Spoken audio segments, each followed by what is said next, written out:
Welcome to You Can Cook. I'm Dave. What we're going to talk about today are the things I feel you need to have to start a basic kitchen. From your pots and your pans, to your knives, to your cutting boards, to your whisk. And we'll try to show you guys how to use some of these items. Stick with us. Hope you learned something. Okay, so as you can see, I've got an array of stuff set out here. We're going to start with what I think are some of the most important things that you need to have in a beginner kitchen. First thing I want to point out is a medium size fry pan. This thing, as you can see, it gets plenty of use in our household. Non-stick, great for eggs, anything delicate. You could cook fish in this. Anything that you don't want to stick, this is great. And I've got another pan that I can tell you guys about that if you have the money to buy one, they're nice, or if you have a relative that might have passed one down. But this is a must-have, a medium frying pan, and like I said, you can cook burgers in this, steaks in this, eggs, fish. It's just a good all-purpose pan to have. It'll serve you well in a lot of different areas. The next thing we're going to go to is this. This is a medium saucepan or soup pot with a lid. Some of the things you can do with this is, of course, you can just heat up a can of soup. This is also a non-stick pan.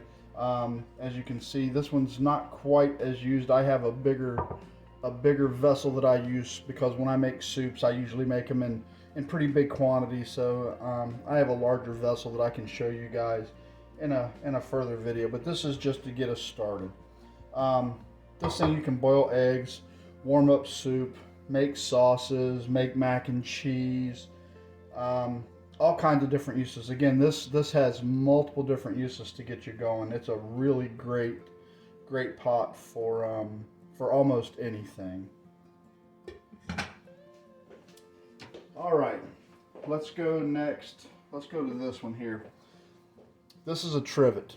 This isn't actually a beginner thing, but if you can get one, you can get one. This goes by your stove to put whatever you're using to stir, to mix, spoons, whisk, ladles, spatulas, anything like that you can set on this.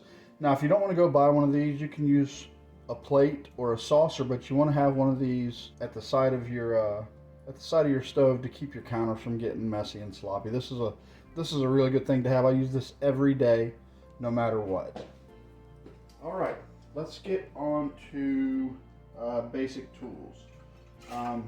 These are important. These are your measuring cups. They do exactly what they say. They measure dry goods, and these are dry measuring cups. I actually didn't set out a wet measuring cup, so let's do that. Let me reach up here and grab this. We'll do these at the same time. How about that? So, this is a liquid measuring cup, okay? A cup on this isn't the same as a cup on this. So if you get something that's calling for a cup of flour, you don't want to measure it out in this one. You want to measure it out in this one. If you have something that needs a cup of milk or water, you measure it out in this one, not this one. They're not the same. Okay, so let's move on. I'm running out of space on my countertops here. So next thing we're going to go to is,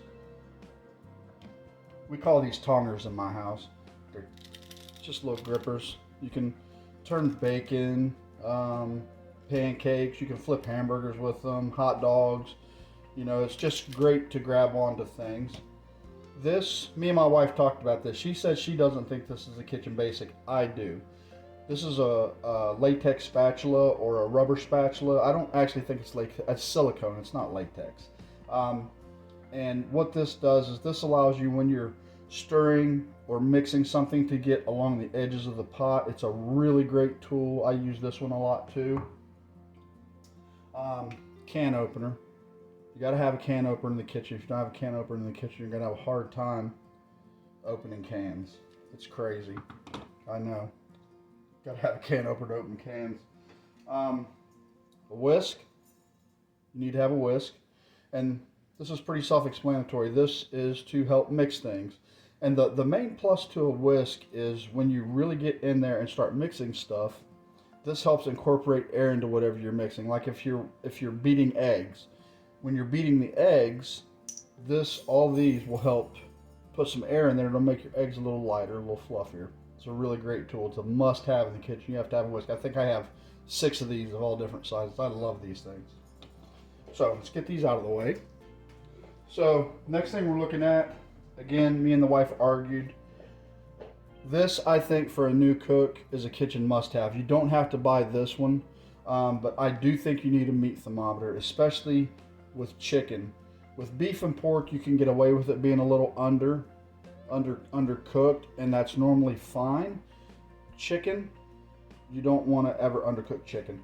So as you can see, this thing is an instant read thermometer. It's very fast. I put my hand on there and it'll start going up to whatever my skin temperature is. You can put it in boiling water. Also, you want to find one, and I don't know if you can see this or not, but on the back here it has the temperature for the protein that you're cooking, for the meat that you're cooking. So if you like your steak rare, it'll tell you exactly what temperature. We'll go into how to use these later, but I think this is a must-have. And then, like I said, it doesn't have to be a thermopin. It can be any meat thermometer that you can stick into the meat and get a temp, especially for chicken. All right, these things here, these are knives. If you've never cooked, you may be afraid of knives, but these knives will be your best friend.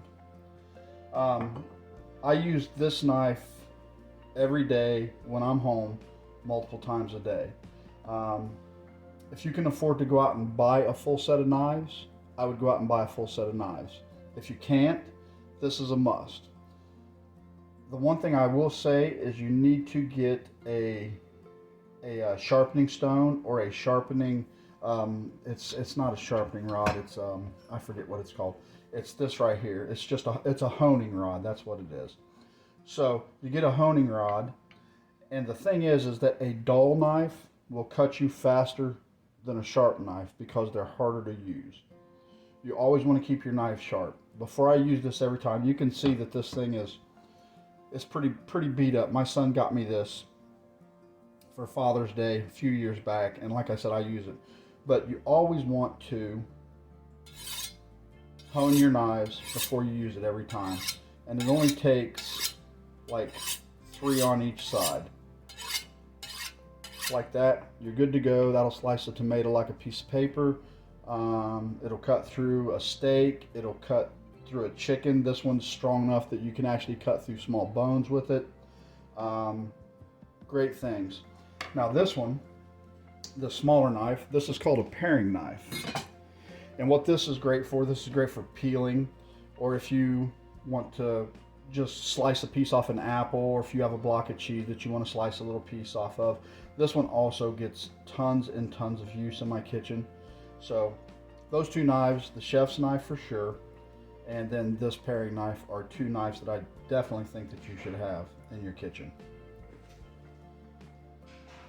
All right, let's go do a few more basics. This is a spatula. This is used for turning things in a pan. I like this one because it's pretty thin. It's pretty slick, and also it's slick and it's not at the same time, so things won't actually slide off there all that easy. But you need a spatula, you need a slotted spoon, and you need a regular spoon. These all, you can use these all in numerous different ways. They're great to have in the kitchen, must-haves for a beginner kitchen. All right, let's go to these are mixing bowls. They come, if you can see in the picture here, they come in like all different sizes. Okay, so what we're looking at here is just a regular set of mixing bowls. I just have these plain glass ones. They're very durable, they're very sturdy. Great for mixing anything.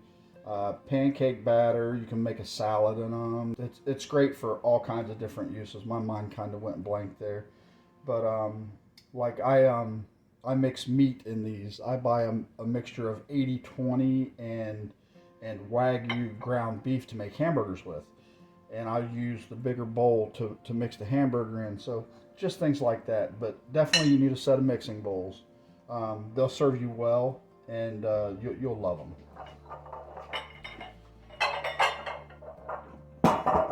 All right, so we're running down to the end of the things that I think that you might need for your basic kitchen. These, you definitely need these. These are pot holders. You can use these, which are specifically made for hot pots and the handles on hot pots, or you can use a kitchen towel, fold it over a couple times. But I suggest that every beginner kitchen should have at least a couple of these, because you'll lose them. You'll set them down, and you wouldn't think that you could lose something in your kitchen while you're cooking, but trust me, these things, you'll lose them. It's crazy. Totally nuts. All right, and as you can see here, I've got 1, 2 cutting boards. This is one of my favorite things in the world. This one's actually a Christmas gift from my brother-in-law. He does woodworking, and he made this for me, and it's kind of my pride and joy now. But you need, I would say, at least 2 cutting boards.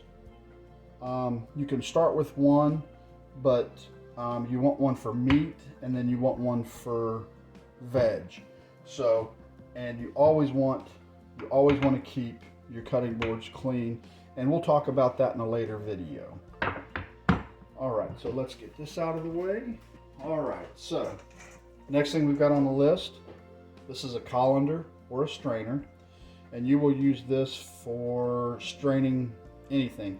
If you boil some vegetables, or you cook some pasta, or you just have something that you want to strain off, you need one of these. Just all new kitchens need one of these. This is a little sieve, and you would use this when you really want to take like finer particles out of a sauce or a soup, or something that needs to be pretty smooth. So I like to have one of these too. You don't necessarily have to have it in a beginner kitchen, but it's a great idea to have one. All right, the last thing I think you need in a beginner kitchen is a cookie sheet. You can do more things on this cookie sheet. My wife makes bacon on these, so this is a great thing to have. You can make cookies, bacon. You can actually make pizza on this. Again, this is just a multi-purpose, multi-function thing that you can get a lot of uses out of. Okay, so I told you about another pan. Let me grab it real quick. I didn't have it set out.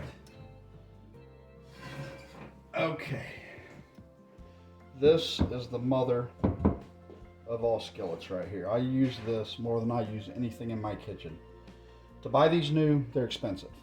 So if you can't go get one, save up and get one eventually. You don't need one this big. This is a large one. I think I have 6 of these in all different sizes, and I use them everywhere. You can use these outdoors on the grill. You can use them on a campfire. You can put them in the oven. You can put them on the stove top. You can use an induction burner with these. So if you don't actually have a stove top, but this is something that if you don't have right now, you really want to look forward to getting, because it has so many uses. It's not funny. I've made chili in this. I've made cornbread in this. I've made beef stew in this. Anything you can think of that you can cook in a pan, in the oven, anywhere, I've probably made in this pan. It's a great pan. So anyways, that looks like that's all of our basic kitchen equipment. And let me set the camera back up where it needs to go, and we'll talk to you for a second, and then we'll let you go. No. Thanks for watching, guys. Hope you learned something. Hopefully we can make your journey to learning how to cook enjoyable, fun, and informational. Hope to see you guys next time. Have fun. Keep cooking.